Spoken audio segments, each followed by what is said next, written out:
Welcome to my YouTube channel world literature. हम लोग history of English literature को discuss कर रहे थे। फर्स्ट पार्ट इसका डिस्कस हो चुका है, उसका लिंक मैं डिस्क्रिप्शन में मेंशन कर दूंगी ताकि आप उसको पहले समझें, देन आपको इसकी अच्छे से समझ आएगी। तो हमने डिस्कस किया था अपने प्रीवियस लेक्चर के अंदर एंग्लो सैक्सन पीरियड, जो कि था 449 टू 1066 तक। अब उसके बाद जब उनका पीरियड एंड हो जाता है, एंग्लो सैक्सन जो पीरियड है वो 1066 में उनके किंग हारोल्ड गॉडविंसन के साथ एंड हो जाता है। उसके बाद नॉर्मन्स का पीरियड शुरू होता है 1066 में, इनका जो कि किंग होता है उसके साथ विलियम द बास्टर्ड जो है उस वो जब यहाँ आते हैं तो ब्रिटेन को कॉन्कर करते हैं। उसको कॉन्कर करने के बाद इनको विलियम द कॉन्करर के नाम से जाना जाता है, विलियम द बास्टर्ड को। अब क्या होता है कि जो नॉर्मन्स थे ये यहाँ ब्रिटेन आने से पहले जो है ये फ्रांस जाते हैं, वहाँ से फ्रेंच लैंग्वेज लर्न करके आते हैं और सिविलाइज्ड होकर आते हैं। तो उसकी वजह से फिर ब्रिटेन में जो है वो फ्रेंच लैंग्वेज जो ऑफिशियल लैंग्वेज है वो बन जाती है। कोर्ट्स के अंदर, चर्च के अंदर, हर जगह ऑफिशियल जो लैंग्वेज है वो इंग्लिश की बजाय फ्रेंच लैंग्वेज बन जाती है। वैसे भी ये एक रूल है कि जब कोई किसी कंट्री को कॉन्कर कर लेता है तो जो रूलर होता है उसी की लैंग्वेज, उसी का कल्चर जो है उस कंट्री के ऊपर चलता है। तो इसी तरह ब्रिटेन में हुआ कि जो नॉर्मन्स हैं वो जो लैंग्वेज लेकर आए थे फ्रेंच लैंग्वेज, वो यहाँ पे ज़्यादा बोली जाने शुरू हो गई कोर्ट्स के अंदर, जो प्रोफेशनल लेवल या ऑफिशियल लेवल हैं वहाँ पर। उसके बाद है मिडल इंग्लिश का पीरियड स्टार्ट होता है इसमें, जो कि 1066 से 1500 तक में का इरा है। अब यहाँ क्या होता है कि जो ब्रिटेन के अंदर रूलिंग क्लास होती है वो एंग्लो नॉर्मन बन जाती है। वो एंग्लो नॉर्मन इसलिए बनती है बिकॉज वो ओल्ड इंग्लिश पीरियड से भी ताल्लुक़ रखते हैं और जो न्यू इरा उनका चल रहा होता है जो फ्रेंच लैंग्वेज है उसकी वजह से ये एंग्लो नॉर्मन इनको कहा जाने लगा, जो कि रूलिंग क्लास थी ब्रिटेन की। उसके बाद एंड ऑफ जो 12th सेंचुरी है उसमें एक इम्पॉर्टेंट राइटर हैं लेमन्स ब्रूट, इनको नोट कर लीजिए आप। ब्रूट ने एक पोइम लिखी थी जो कि 16,000 लाइन्स पे है और ये क्रॉनिकल है जो कि ब्रिटेन की हिस्ट्री को बताती है जो पोइम। और ये जो है एक काफ़ी इम्पोर्टेंट वर्क था इन रिवाइवल के लिए इंग्लिश लैंग्वेज का। इस वर्क की वजह से क्योंकि ये फ्रेंच लैंग्वेज में तो उस वक्त काम हो रहा था ज़्यादा, और उस वक्त नॉर्मन्स के टाइम पे जो है इंग्लिश के रिवाइवल के लिए जो ब्रूट जो पोएम है इसने काफ़ी ज़्यादा अपना रोल प्ले किया था। उसके बाद जॉन विक्लिफ आते हैं, इन्होंने बाइबल्स की ट्रांसलेशंस की।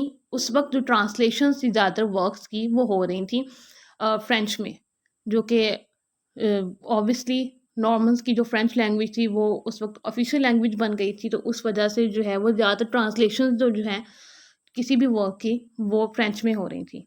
तो जो जॉन विक्लिफ हैं इन्होंने बाइबल्स की ट्रांसलेशन जो है वो की, और एक ये लॉलर्ड जो मूवमेंट है उसके जो है इम्पोर्टेंट फिगर हैं। इन्होंने जॉन विक्लिफ ने इंग्लिश में ट्रांसलेशंस की थी बाइबल्स की।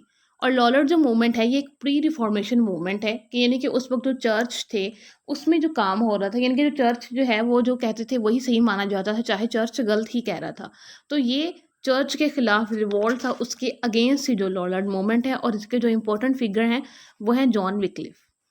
नेक्स्ट अगर हम देखें तो इनमें 14th सेंचुरी फिर स्टार्ट हो जाती है। एडवर्ड थर्ड किंग होते हैं ब्रिटेन में 1377 में, और ये जो 14th सेंचुरी इसको जेफरे चेसर के नाम के जो है जाना जाता है 14th सेंचुरी का। और लेकिन चौसर से पहले दो और पहले राइटर भी उनसे पहले उनकी बर्थ हो चुकी थी, जॉन बार्बर और विलियम लैंगलैंड। उसके बाद जेफरे चौसर हैं और पर्ल पोइट हैं। लेकिन जो एडवर्ड किंग थर्ड के दौर में 14th सेंचुरी में ये चारों राइटर्स तो थे, लेकिन सबसे ज़्यादा जो फेमस इनमें से हैं वो है जेफरे चौसर। वो इस वजह से चौसर फेमस थे बिकॉज इन्होंने पब्लिकली बहुत ज़्यादा काम किया था।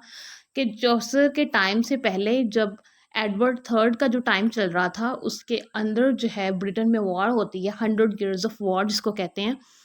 वो जो वॉर है फ्रांस के साथ जो है ये लड़ी गई थी। तो उस टाइम से जो है ये हैं चौसर जो हैं उसके चौसर ने भी इस वॉर में पार्टिसिपेट किया था एज अ काउंटलेस एलिजाबेथ, इनके एज अ सर्वेंट के तौर पर इन्होंने उसमें पार्टिसिपेट किया था। और इन्होंने जो काम किए थे वॉर में और वैसे भी पब्लिकली के जो काम करते थे, जो एडवर्ड थर्ड है वो काफ़ी इंस्पायर्ड से इसमें। तो जब ये वॉर के अंदर इनको रिलीज़ करवाया था वॉर से किंग एडवर्ड थर्ड ने। उसके बाद जब इंग्लैंड के अंदर जो वॉर्स हुई हैं इस टाइम पीरियड के अंदर, वो हैं battle of Crecy 1346, the black death 1348 to 49, battle of Poitiers 1356। ये जो इम्पोर्टेंट वॉर्स हैं इंग्लैंड के अंदर हुई उस वक्त।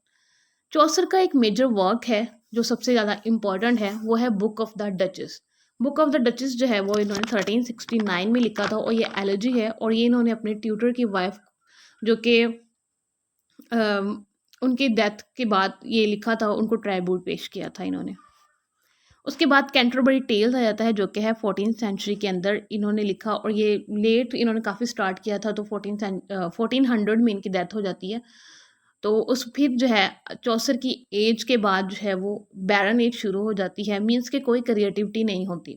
चौसर के टाइम पे काफ़ी काम हो रहा था, रिलीजियस भी लिखा जा रहा था, मोरालिटी भी काम हो रहा था, और प्लेज वगैरह भी लिखे जा रहे थे। लेकिन चौसर के बाद जो है वो पोइट्री पे भी काम हो रहा था, लेकिन चौसर के बाद, चौसर की डेथ के बाद बैरन एज आती, कोई क्रिएटिविटी नहीं होती।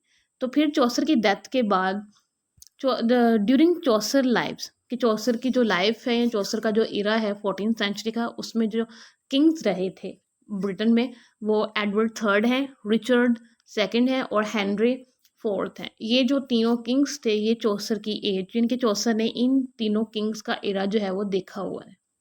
देख चौसर के बाद जो है वो विलियम कैक्सटन आते हैं, जो कि इंग्लिश मर्चेंट थे, और इन्होंने प्रेस प्रिंट का जो है ना वो इंट्रोड्यूस करवाया था, ताकि इनके जो वर्क्स है उनको प्रिंट की फॉर्म में लिखा जाए। लेकिन उस वक्त ये सक्सेसफुल नहीं हुआ था, लेकिन बाद में इसको जब ऑफिशियली इंट्रोड्यूस करवाया गया तो ये काफ़ी ज़्यादा फेमस हुआ था। सो ये था overall English history of English literature, और साथ ही साथ इसमें चौसर की एज भी आ जाती है। अभी इसका काफ़ी मेजर पोर्शन अभी आगे भी पढ़ा हुआ है, वो नेक्स्ट लेक्चर में हम लोग डिस्कस करेंगे। इन पॉइंट्स को, ये सारे पॉइंट्स जो थे वो नोट करने वाले थे। आप जब लेक्चर लें तो इनको साथ साथ नोट करें, ताकि आपको इसके अच्छे से जो है वो समझ आ सके। सो वीडियो को स्टार्ट से एंड तक देखेंगे तो आपको अच्छे से समझ आएगी, और प्रीवियस लेक्चर को अगर आप पहले लेंगे तो आपको और ज़्यादा अच्छे से डिटेल समझ आ सकेगी इसकी। So thanks for watching my video, और चैनल को सब्सक्राइब, लाइक और शेयर कर दीजिएगा।